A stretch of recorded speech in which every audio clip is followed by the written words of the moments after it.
அனைவருக்கும் வணக்கம். இன்னைக்கு இந்த பதிவில் இப்போ நம்ம பார்க்க போகிற மிக மிக முக்கியமான ஒரு பதிவு என்ன அப்படின்னா, இந்த மார்கழி மாத அமாவாசையின் போது நம்ம என்னென்ன விஷயங்களை எல்லாம் செய்யணும், என்னென்ன விஷயங்களை எல்லாம் செய்யவே கூடாது, அதை செய்யறதுனால நமக்கு என்னென்ன விதமான பலன்கள் எல்லாம் கிடைக்கும் என்பதை பற்றி தான் ரொம்பவே தெளிவாக பார்க்க போகிறோம். இந்த பதிவானது உங்களுக்கு மிகவுமே பயனளிக்கக்கூடிய விதத்திலும் சுவாரஸ்யமாகவும் தான் இருக்கும். அதனால் இந்த பதிவை பார்க்குறவங்க தொடர்ந்து கடைசி வரைக்கும் பாருங்க, ஸ்கிப் பண்ணிடாதீங்க. அது மட்டும் இல்லாமல் நீங்கள் இப்போ தான் நம்ம சேனலை ஃபர்ஸ்ட் டைமாக பார்க்குறீங்க அப்படின்னா கண்டிப்பாக சப்ஸ்கிரைப் பண்ணிக்கோங்க. அப்படியே பக்கத்தில் இருக்கக்கூடிய நோட்டிஃபிகேஷனுக்கான பெல்லைக்கானையும் கிளிக் பண்ணிக்கோங்க. 1500 ரூபாய் மதிப்பு கொண்ட ஒரிஜினல் கருங்காலி மாலை நம்ம கிட்ட 1100 ரூபாய் மட்டுமே. பாலிஸ்டர் மாலையும் நம்ம கிட்ட இருக்கு. 8 mm பாலிஸ்டர் மாலை வேணும்னா 1400 ரூபாய் வரும். கேஷ் ஆன் டெலிவரி நம்ம கிட்ட கிடையாதுங்க. ரொம்ப நம்பகத்தமையா தினமும் பாத்தீங்கன்னா நிறைய பேர் வாங்கிட்டு இருக்காங்க. மாலையிலேயே பல வகை இருக்குங்க. ஃபர்ஸ்ட் குவாலிட்டி மாலை இந்த ரேட்டுக்கு உங்களுக்கு எங்கேயுமே கிடைக்காதுங்க. கான்டாக்ட் 88 70 10 75 27. 12 மாதங்கள் கொண்ட தமிழ் வருடத்தில் சூரியன் தட்சிணாயனம் எனப்படும் தென் திசையில் சஞ்சரிக்கும் இறுதியான மாதம்தான் மார்கழி. மார்கழி மாதம் என்பது சிவ மற்றும் விஷ்ணு வழிபாட்டிற்கு உரிய மாதமாகும். இந்த மாதத்தில் வருகின்ற அனைத்து தினங்கள் திதிகள் ஆன்மீக முக்கியத்துவம் கொண்டது. அதே போலவே இந்த மாதத்தில் வருகின்ற அமாவாசையும் மிக மிக முக்கியத்துவம் வாய்ந்தது. இந்த மார்கழி மாதத்தில் வரும் அமாவாசை தினமும் மற்ற மாதங்களில் வரும் அமாவாசை தினங்கள் போன்று மிக மிக முக்கியமான திதி தினமாகும். இந்த மாதத்தில் வரும் அமாவாசை தினத்தில் முன்னோர்கள் வழிபாட்டை மேற்கொள்வது மிகவும் நன்மையானது.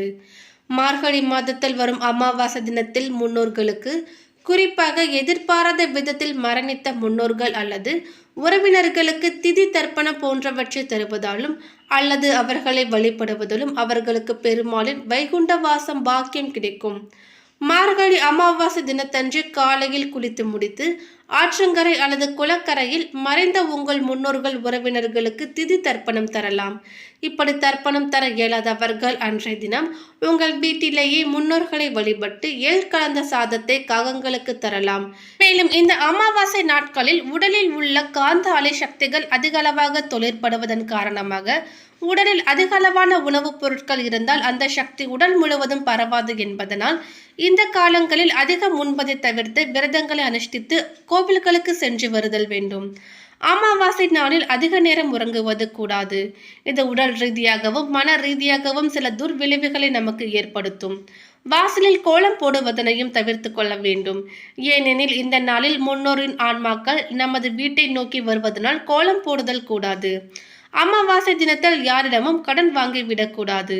மேலும் அமாவாசை தினத்தன்று குளிக்கும் பொழுது எண்ணெய் தேய்த்து குளிப்பதை தவிர்த்து கொள்ள வேண்டும். ஒரு வருடத்தில் வரும் 12 அமாவாசைகளும் முக்கியமானவை என்றாலும் தை, ஆடி, புரட்டாசி ஆகிய 3 மாதங்களில் வரும் அமாவாசை மிக மிக முக்கியமானது. வருடத்தின் அனைத்து அமாவாசைகளிலும் விரதம் இருந்து முன்னோர்களுக்கு தர்ப்பணம் கொடுத்து வழிபட முடியாதவர்கள் இந்த 3 அமாவாசைகளில் மட்டுமாவது கண்டிப்பாக விரதம் இருந்து முன்னோர்களை வழிபட வேண்டும். இதே போலவே இந்த மார்கழி மாதத்தில் வரும் அமாவாசையும் மிக மிக முக்கியத்துவம் வாய்ந்தது.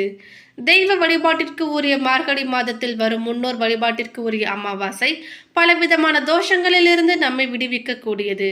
நவ கிரகங்களில் பாவ கிரகங்களால் ஏற்படும் பாதிப்புகளில் இருந்து நமக்கு விடுதலை தரக்கூடிய சக்தி இந்த மார்கழி மாத அமாவாசையாகும். நாட்காட்டியில் குறிப்பிடப்படும் மிக முக்கியமான விரத நாட்களில் ஒன்று அமாவாசை. அமாவாசை என்பது நம்முடைய முன்னோர்களை வழிபட்டு அவர்களுக்கு உரிய பித்ருக்கடனை நிறைவேற்றி முன்னோர்களின் ஆசையை பெறுவதற்கு உரிய நாளாகும். ஒவ்வொரு மாதத்தில் வரும் ஏகாதசிக்கு ஒவ்வொரு பெயர் இருப்பது போன்று மாதங்களில் அடிப்படையில் வரும் அமாவாசைகளுக்கும் ஒவ்வொரு பெயர்கள் இருக்கின்றன. அந்த வகையில் இந்த மார்கழி மாதத்தில் வரும் அமாவாசைக்கு பௌஷ அமாவாசை என்று பெயர். மார்கழி மாதம் புண்ணியம் தரும் வழிபாட்டு மாதம் என்பதால் இந்த மாதத்தில் வரும் அமாவாசையும் தனி சிறப்பு வாய்ந்தது. சனி தோஷம், பித்ரு தோஷம் ஆகியவற்றால் பாதிக்கப்பட்டவர்கள் இந்த நாளில் முன்னோர்களுக்கு உரிய வழிபாட்டினை மேற்கொள்வதால் அவற்றிலிருந்து விடுபட முடியும். இந்த நாளில் வஸ்திர தானம், அன்னதானம் உள்ளிட்ட தானங்களை வழங்குவதும் புண்ணிய நதிகளில் நீராடுவது மிக மிக சிறப்பானது. இந்த 2024ஆம் ஆண்டின் முதல் அமாவாசை ஜனவரி 11ஆம் தேதி வியாழக்கிழமை என்று வருகிறது. ஜனவரி 10ஆம் தேதி இரவு 8:05 மணிக்கு துவங்கி ஜனவரி 11ஆம் தேதி மாலை 6:31 மணி வரை அமாவாசை திதி உள்ளது. இதனால் அமாவாசை விரதம் இருப்பவர்கள் ஜனவரி 10ஆம் தேதி இரவு எளிமையான உணவை எடுத்துக்கொண்டு ஜனவரி 11ஆம் தேதி காலை முதல் விரதத்தை துவங்க வேண்டும். ஜனவரி 11ஆம் தேதி காலை 5:57 மணி முதல் 6:21 வரையிலான நேரம் புனித நீராடுவதற்கும் தானம் வழங்குவதற்கும் நல்ல நேரமாக இருக்கின்றது. மார்கழி மாத அமாவாசைக்கு மற்றொரு மிக முக்கியமான சிறப்பு, இது அனுமன் அவதரித்த திருநாளாகும். இது தென்னிந்தியாவில் அனுமன் ஜெயந்தியாக கொண்டாடுகிறார்கள். இந்த நாளில் விரதமிருந்து அனுமனை வழிபடுவது, வடைமாலை வெற்றிலை மாலை சாட்சி வழிபடுவது சனி தோஷத்திலிருந்து விடுபட செய்யும். அதோடு இந்த நாளில் தனலட்சுமியையும் தானிய லட்சுமியையும் வழிபடுவதால் குறைவில்லாத செல்வம் அதிர்ஷ்டம் ஏற்படும். அதோடு ராகு கேது சனி போன்ற கிரகங்களினால் ஏற்படும் பாதிப்புகளிலிருந்தும் விடுபட முடியும். இந்த அமாவாசை நாளில் நாம் சில விஷயங்களை எல்லாம் தவிர்த்து ஆக வேண்டும். இந்த அமாவாசை நாளில் அசைவம் சாப்பிடக்கூடாது. பூஜைக்கு தேவையான பொருட்களை வாங்குவது, தானியங்கள் மற்றும் மாவு பொருட்கள் வாங்குவது, திருமண சடங்குகளை நடத்துவது, மங்கள நிகழ்வுகளை நடத்துவது ஆகியவற்றை தவிர்க்க வேண்டும். இந்த நாளில் புதிய தொழில் அல்லது பண பரிவர்த்தனை செய்வது, பெரிய முதலீடுகளை செய்வது ஆகியவற்றையும் தவிர்க்க வேண்டும். அமாவாசை நாளில் துக்க காரியங்கள் நடக்கும் இடங்கள், இடுகாடு போன்ற பாலைவனமான இடங்களுக்கு செல்வதையும் தவிர்க்க வேண்டும். அமாவாசை நாளில் தீய சக்திகள் அதிக வீரியமாக காணப்படும் என்பதால் இவற்றால் பாதிப்புகள் ஏற்பட அதிகமாக வாய்ப்புள்ளது. இந்த நாளில் தெய்வங்கள் மற்றும் முன்னோர்களை நல்லெண்ணெய் தீபமேற்றி வழிபடுவதும் அரச மரத்தடியில் விளக்கு ஏற்றி வழிபடுவது ஆகியவை சிறப்பானது. இது பித்ருக்களுக்கு உரிய நாள் என்பதால் பித்ரு பூஜை செய்யலாம். முன்னோர்களுக்கு படையிலிட்டு படைத்தும் வழிபட வேண்டும். அவர்களின் ஆசையை நாம் பெற வேண்டும். அமாவாசை என்று கோபப்படுவது, சண்டை போடுவது, அழிவு தொடர்பான விஷயங்களிலிருந்து விலகி இருப்பது மிகவும் நல்லது. இந்த மார்கழி மாத அமாவாசை நாளில் விரதம் மேற்கொண்டு மதியம் இலையில்தான் சாப்பிட வேண்டும். காகத்திற்கு உணவு வைத்த பின்னரே சாப்பிட வேண்டும்.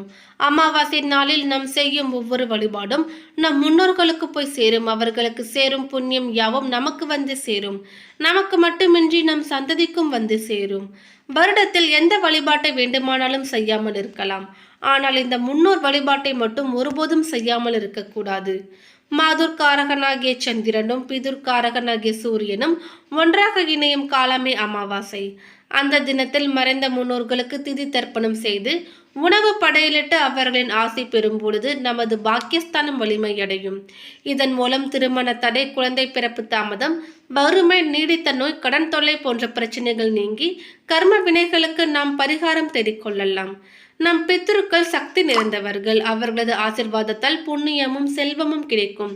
எனவே நம்முடைய வீட்டு வாசலில் காத்திருக்கும் முன்னோர்களுக்கு தர்ப்பணம் கொடுக்க வேண்டும். அப்படி கொடுக்க முடியாதவர்கள் சூரியன் மறைவதற்குள் தர்ப்பணம் கொடுக்க வேண்டும். ராகு காலம், யமகண்டம் ஆகியவற்றை தவிர்க்க வேண்டும். மதிய வேளை தர்ப்பணம் செய்வது மிக மிக உகந்தது.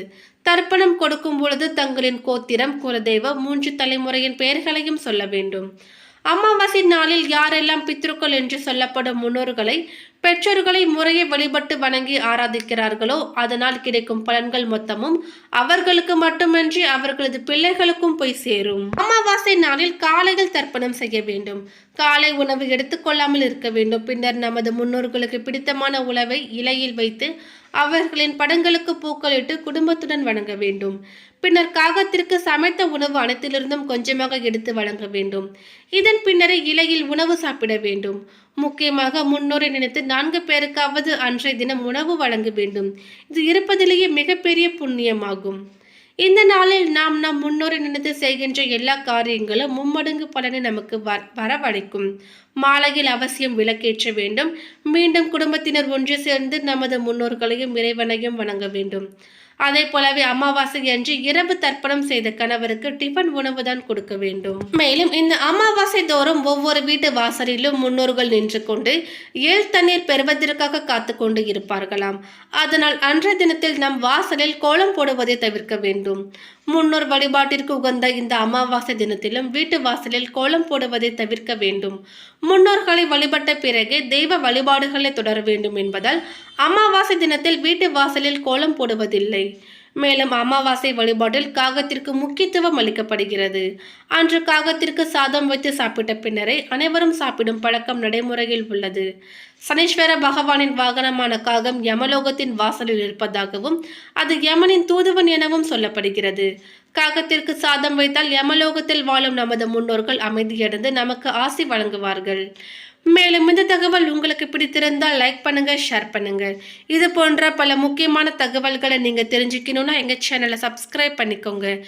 நோட்டிபிகேஷனுக்கான பெல் ஐகானையும் கிளிக் பண்ணிக்கோங்க. தேங்க்யூ.